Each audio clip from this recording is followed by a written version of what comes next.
Our people must know the truth and nothing but the truth. France remains as a member of the UN Security Council, and yet France today remains one of the biggest perpetrators of human rights violations in Africa. And everybody is giving it, the world is giving it a blind eye. United Nations, it is a body that's supposed to be the watchdog for human rights violations.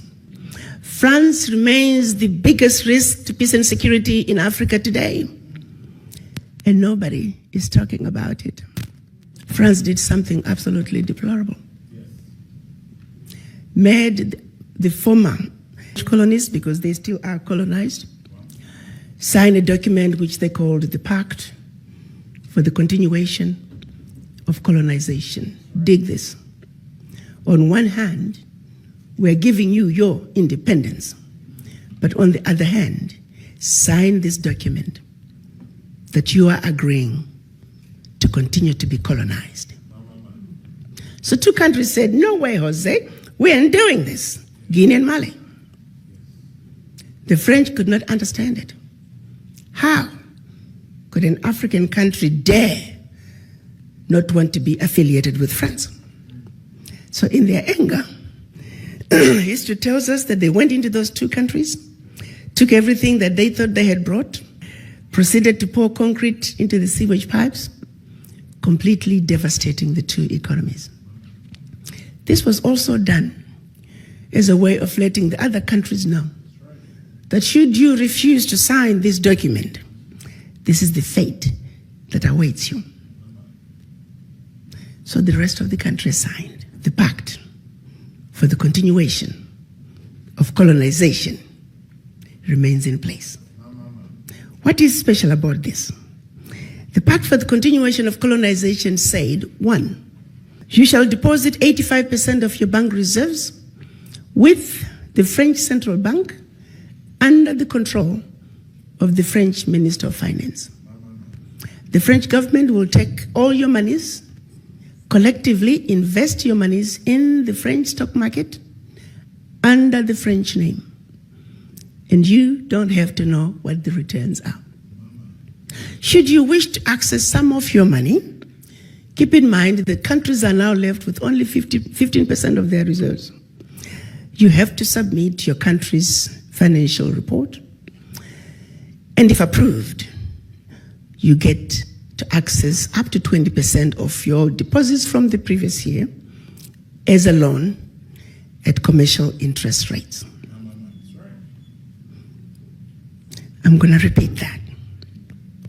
Should you want to access some of your own money, you have to submit your own country's financial report. And if approved, you get it as a loan at commercial interest rate. So you go from having a humongous credit with France to now owing France for borrowing your own money, a loan that you'll never be able to finish paying. They also said, all your minerals discovered and yet to be discovered, French companies have the first right of refusal. You go to those countries today, all major contracts, French companies have the first right of refusal. The water supply, the power supply, the mining fixtures, the oil rigs, roads construction, airports, French companies have the first right of refusal. If anything is left, the people in your country may get it. They also said, your military can only be trained by France. You can only purchase military equipment from France. France shall have military presence in your country and can invade your country without notice if France feels that her interests in your country are being violated. In the past many years, we've had 67 coups in Africa out of 26 countries. Of the 26 countries, the coups, 16 coups, 16 countries were former French colonies.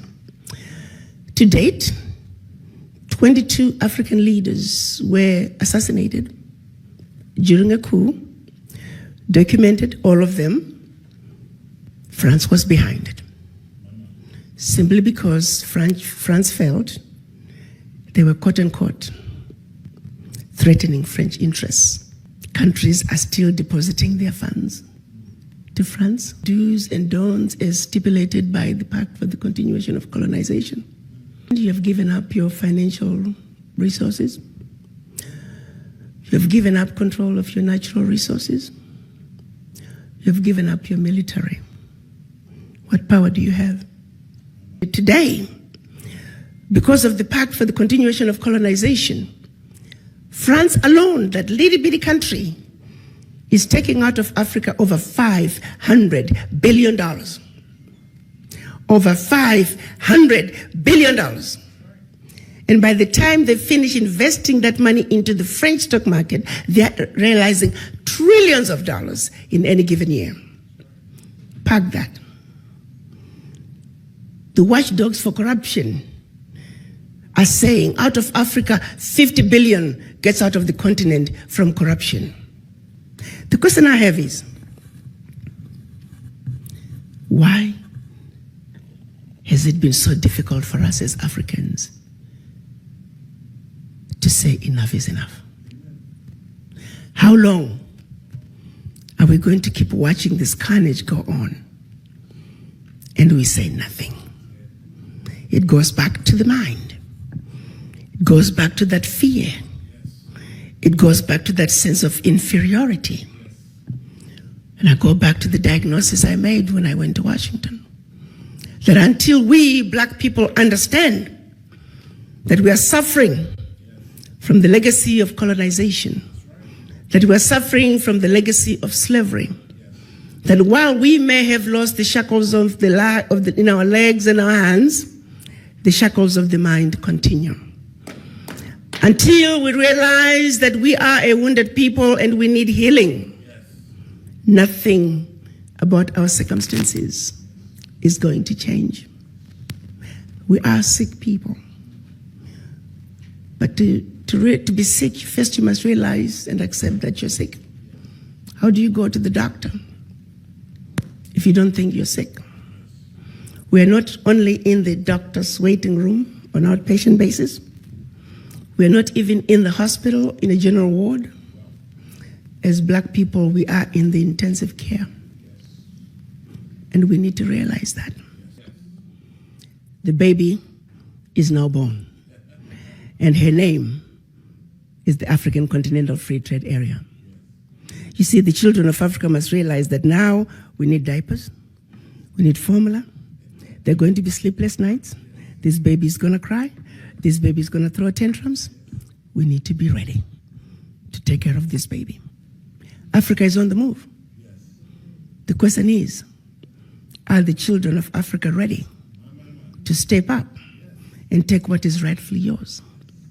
You got to understand, around the globe, as black people, the reason we are so disrespected is because we are poor. Most of us don't own anything. Singularly, while we were given our independence, the one thing that was denied from us is economic liberation.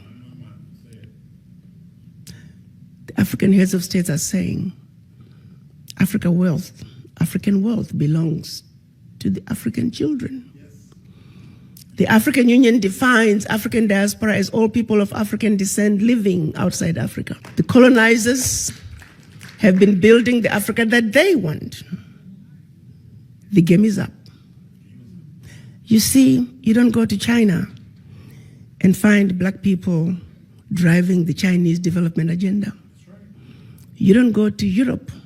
You don't go to Mexico, India, and find black people driving those regions' development agenda.